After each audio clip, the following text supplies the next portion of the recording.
In this video, we're going to continue with the Option Samurai series. This time we're going to be looking at my put credit spread scanner. And if you guys are brand new and want to check out Option Samurai, you can click the link down below, which has a free 2-week trial, no credit card needed. Now, Option Samurai, in my opinion, is one of the best option screener tools out there. You've got so many filters to choose from. And the key thing is you can develop it into your own style. So what I've done is I've taken the pre-built scanners and customized it to my own kind of style in terms of what I want to see. And the key thing is when I use Option Samurai, I'm not using Option Samurai to say AGQ, these are the strikes that I need to put credit spread on. What I'm doing is I'm trying to find a selection of stocks that allows me then to go onto the options chain to find the right level of strikes and risks that I want to tolerate into putting on a trade. So what this does, it gets rid of all the guesswork, trying to find stocks that are high volatility, all of these good things that we all like to look at. And this thing is based on the criteria, whether it's technicals, fundamentals of volatility, or all three together. Again, Option Samurai allows you to do it. So let's get stuck into this now and let's go through the filters. Now, the key thing is to see a column on here, you need to have a filter. And once you've done all your filters, you can go to the gear stick icon and move columns up and down and all of these good things. So I've got a few columns at the end as well of ones that I need as a filter, but I don't really care about on the screen when I look at the overall table. So the first one again is earnings date. So I like to have earnings date off, but I need it on in case I want to see stocks that have earnings. And a quick tip is anything that's got a phone cycle on here, it basically shows with your expiration date that earnings is happening during that expiration cycle. So again, if you don't want to be influenced by earnings during the trade, again, you can have that and set that to before or after expiration. So therefore you can get rid of earnings if that's not what you want to do. And I will be doing an earnings screen scanner shortly as well. So make sure you subscribe and stick around for that. Stock score technical, again, this is their proprietary system on whether it's on a technical basis a good or bad stock. It's there as default. I stuck it at the end. I don't really care for it, if I'm really honest with you. Option volume above 5,000. So again, we want to trade stocks that obviously have some volume on there. Above 5,000 seems to be the kind of minimal criteria that I like to use. Rank, again, I use any, and there are reasons for that there are some stocks that don't have an IV. They do have an IV rank, but don't show up when you have it above 60 or something. At the end of the day, it's good to have IV rank in there. But when you look at some of the other stuff that we're going to look at, it's not the be all and end all. I like to, obviously, you can see here that the highest proper ratio ones are ones with pretty high volatility. So depending on what your filter and what you're sorting the selection by, you're generally going to have high IV rank on there as well. One of the key ones is moneyness. What moneyness means is how much is your short strike needs to be below the current price that it is today. So again, it will vary and we'll look at a few examples to see how this table changes. But as default, I like to use between 20 and 30%. And what that basically means is, so if we look at our IREN, is the current price is 53% and the short strike of 37 is 30% below the current price, out the money by 30%. So some are higher, 34, 30, 32, but again, this gives you the range.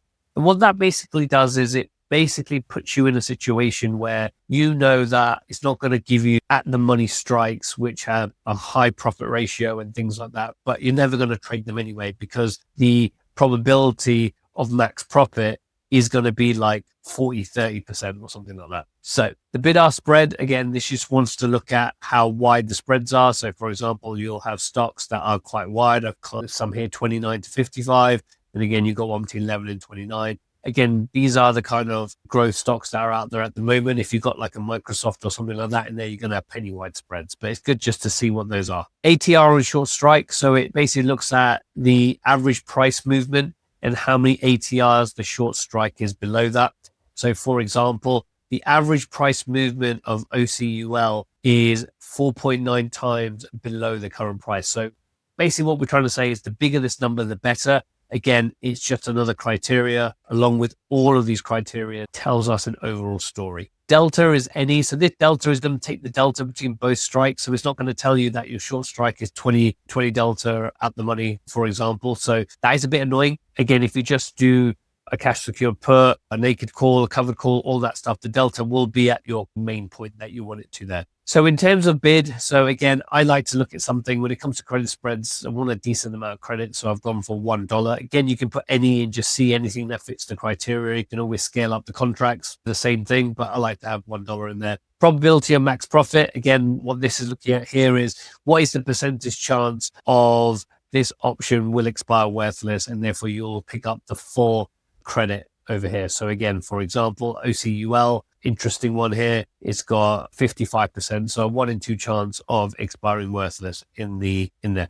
One thing I didn't talk about was the expiration date. So again, I like to sell options 45 to 60 days out on the monthly cycles. So I'm recording this on the 22nd of January. So the next monthly expiration cycle with that much time remaining is the March cycle, which is on the 20th of March. And then we've got spread expected value. Again, I don't really pay too much attention to this because most of these are minus, if I'm really honest. And again, with these types of strategies, it's very hard to find a positive expected value. And if you do have a positive expected value, your probability of profit is going to be quite low, right? Around in the 60s. So anything like in the 70s or above. This one here on our RKLB isn't a bad one. And basically expected value is that if you did this trade over multiple occurrences, you will end up with a positive expected value, i.e. a decent enough profit. So again, like you'll see with most of these, they will have negative expected values, which again, this is a zero-sum game. You really want to be doing things that are positive expected value. So it is on there, but most of the spreads I do have a negative expected value. Anyway, spread width, again, you can take this off. But again, if you've got smaller accounts, you can drop this to a $5 widespread or a $10 widespread. Again, if you take this off, you'll get the big boys in there, like the Teslas, the Sanders of the world, the $400-$500 stocks that will have like $40 widespreads, and the premium's bigger, but you're putting more risk on the table. So that's, if you've got a small account, then, you can put that in there and change that. So that's what I might do actually. So what I might do is go for a $5 width. I don't think anything will come up, anything decent will come up. Yeah, just the one in there. I'm going to take this off, and then anything above 50 cents. Let's see if we get anything decent in there.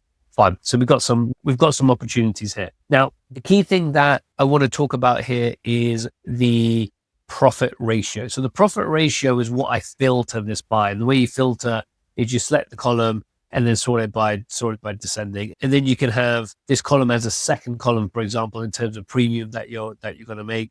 Sort that by ascending, right? So what that's going to do is look at this first and then look at this second. And what this permutation gives us, it gives us the ones where we're going to make the most money on the spread that we're putting up. So for example, if we take OCUL as an example, this is a $5 wide spread, and we're going to the bid price of $185. So it'd be $5 minus 1.85. So therefore, our total risk in the trade is $315. And if we take 1.85 divided by, what was it, 3.15, that gives you your 58.73% profit ratio, right? So this, to me, I can just see by the name, it's a therapeutics company. So there's going to be some announcement, whether it's earnings. As you can see, it's got earnings coming up on I think it was March the 2nd, right? Or they've got some pending FDA approval or something along those lines, which is why the volatility is quite high, right? So it's pricing in here that is probably going to be good news. So the price is going to go up, and therefore you've got a 58% chance to make money